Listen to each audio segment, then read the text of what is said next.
Olá, meu nome é Daiane Miguel da Silva, faço curso de licenciatura em Pedagogia e o meu TCC está sendo orientada por Ana Lopes. O meu tema é a dificuldade na aprendizagem da matemática, que é a descalculia. Na minha introdução, eu trago um pouquinho do intuito da compreensão da descalculia. Então, nós vamos aprender e vamos entender como que funciona esse transtorno, né, esse distúrbio da aprendizagem e como que a ausência do conhecimento e a informação sobre a descalculia traz um impacto muito grande e um desses impactos também é o despreparo do profissional frente a esse distúrbio, né, a esse transtorno. Também trago alguns objetivos gerais e específicos, e por gerais, eu trago a manifestação da descalculia nesse processo inteiro de aprendizagem e as causas, né, formas pertinentes de mediar esse transtorno. Como específico, eu trago a compreensão desse impacto na vida do aluno, né?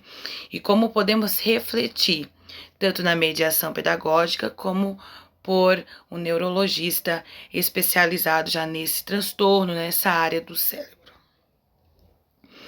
O desenvolvimento, ele se dá por alguns autores específicos. Tem vários autores que citam esse distúrbio, mas hoje eu trago em específico o Garcia, tá? Seu livro em 1998, ele fala que descalculia é classificada em 6 subtipos, podendo se manifestar de diferentes combinações.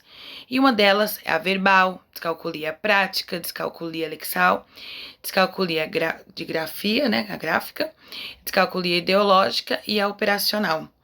Dentre elas, tem outros ramos, né? Por exemplo, a descalculia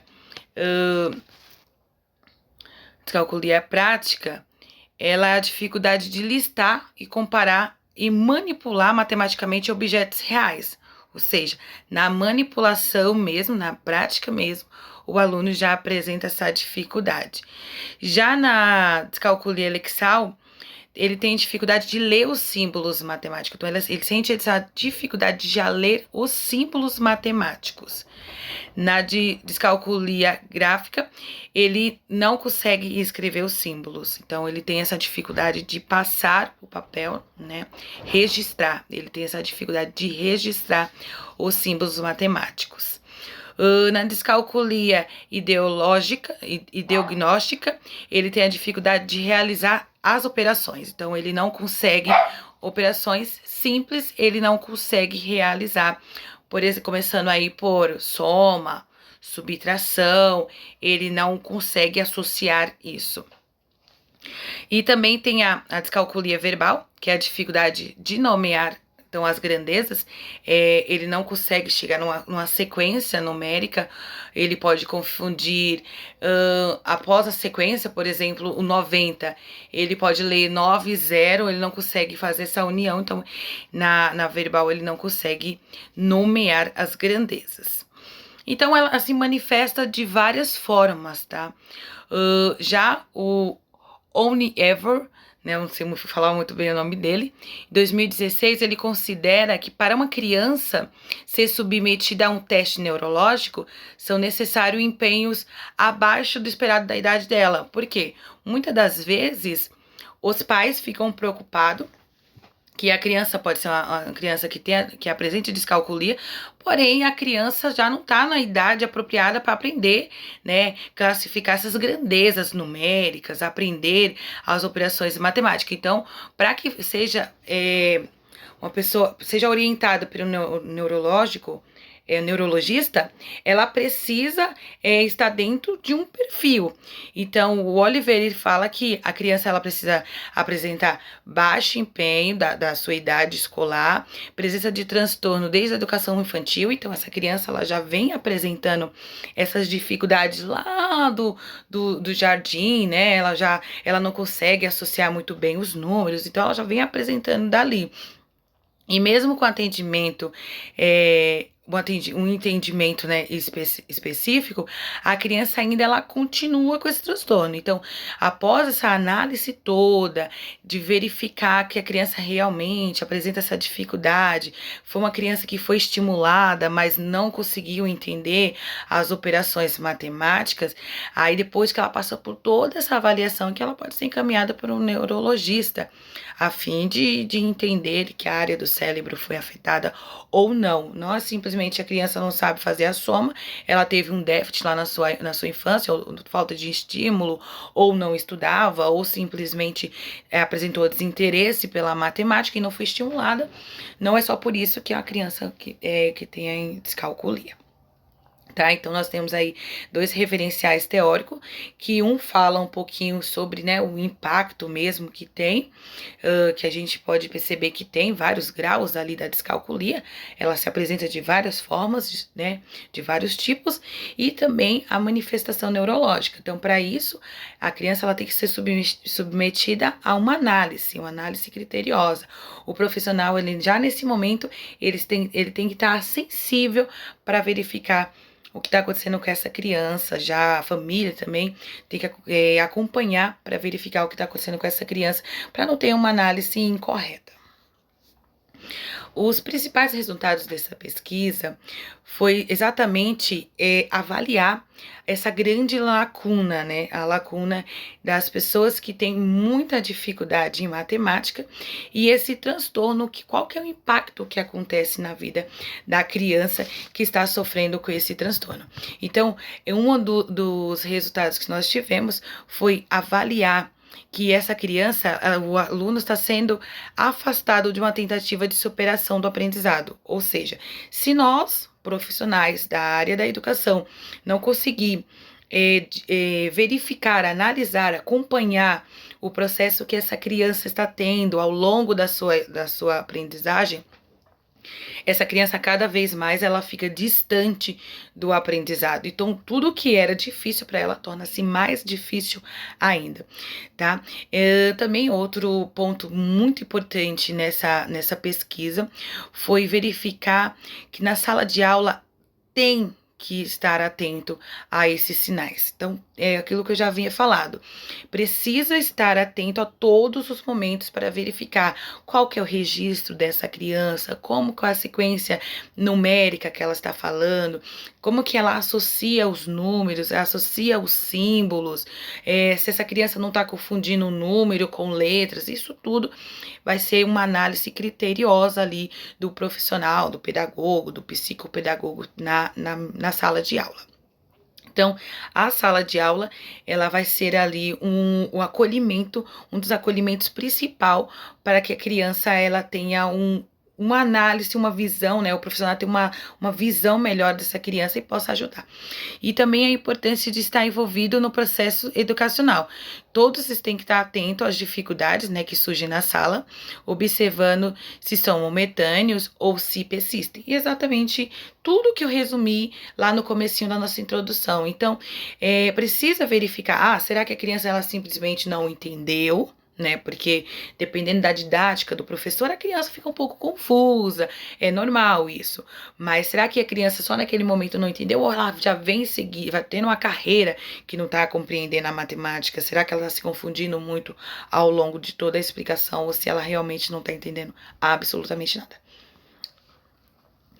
E nas conclusões aí nós temos que o principal dessa pesquisa bibliográfica é o preparo do docente. Então, o docente ele tem que estar preparado para, de forma precoce, avaliar essa criança. Então, verificou se a criança ela vem apresentando muita dificuldade no jardim 1, jardim 2, no pré, veio do primeiro ano, começou a alfabetização, ela não está conseguindo acompanhar, chegou no segundo ano, ela não conseguiu acompanhar, porque para avaliar a descalculia precisa de um processo, de uma idade, entre ali seus 6, 8 anos de idade, é ali que já começamos a avaliar se a criança é mesmo descalcúlica.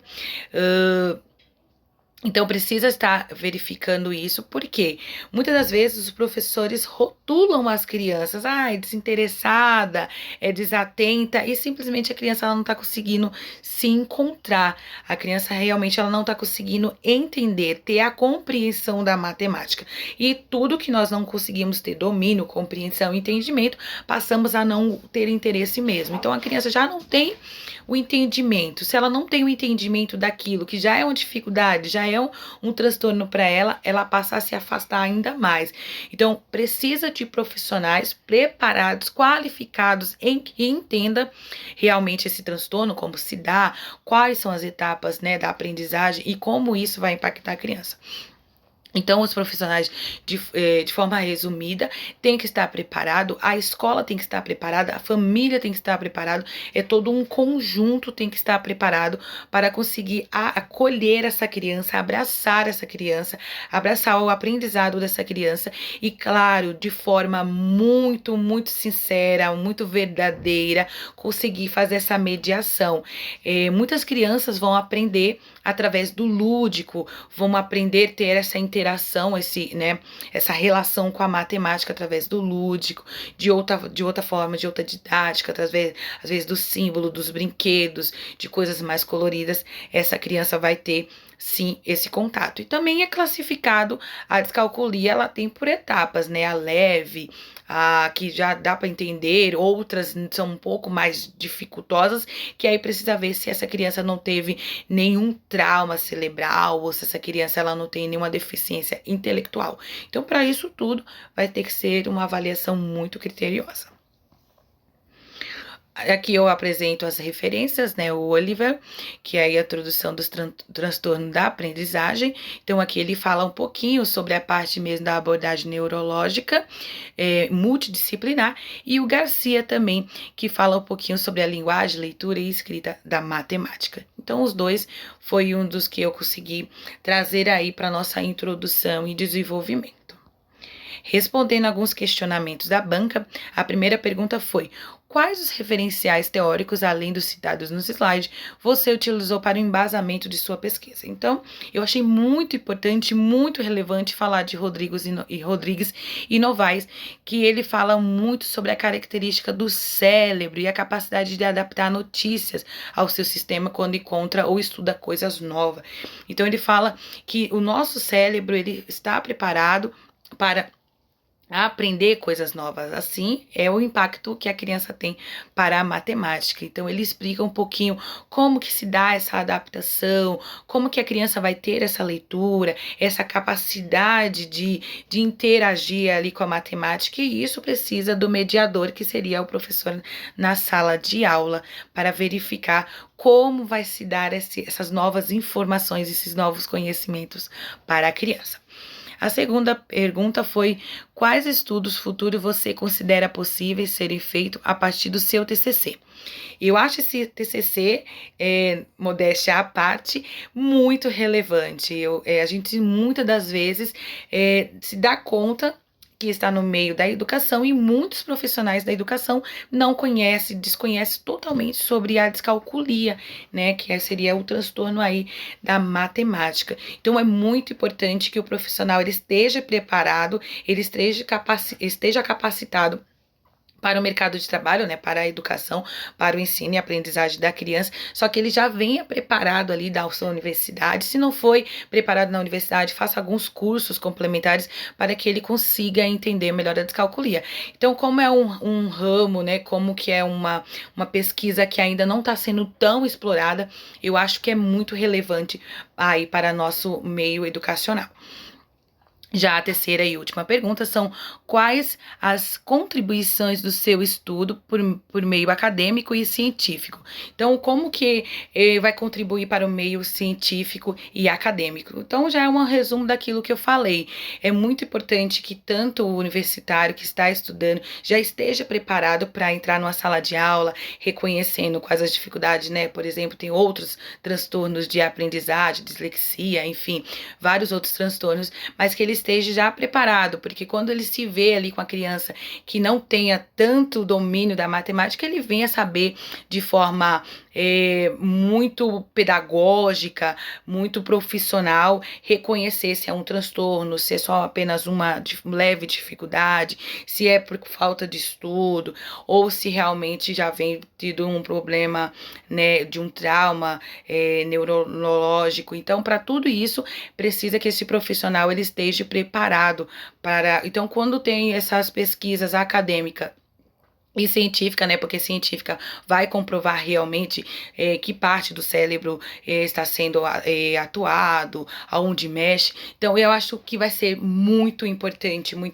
para todos terem essa informação, tanto os profissionais que já estão lá dando aula em universidades, quanto os professores de educação infantil, fundamental e ensino médio têm esse preparo. Eu agradeço de todo o meu coração por esse trabalho tão rico. Eu agradeço a todos os professores, a professora Verônica, a professora Jeter, a professora Bruna. Eu agradeço de coração e espero que tenha sido uma ótima apresentação e que vocês tenham compreendido o meu tema. Muito obrigada. Excelente mês para vocês. Tchau.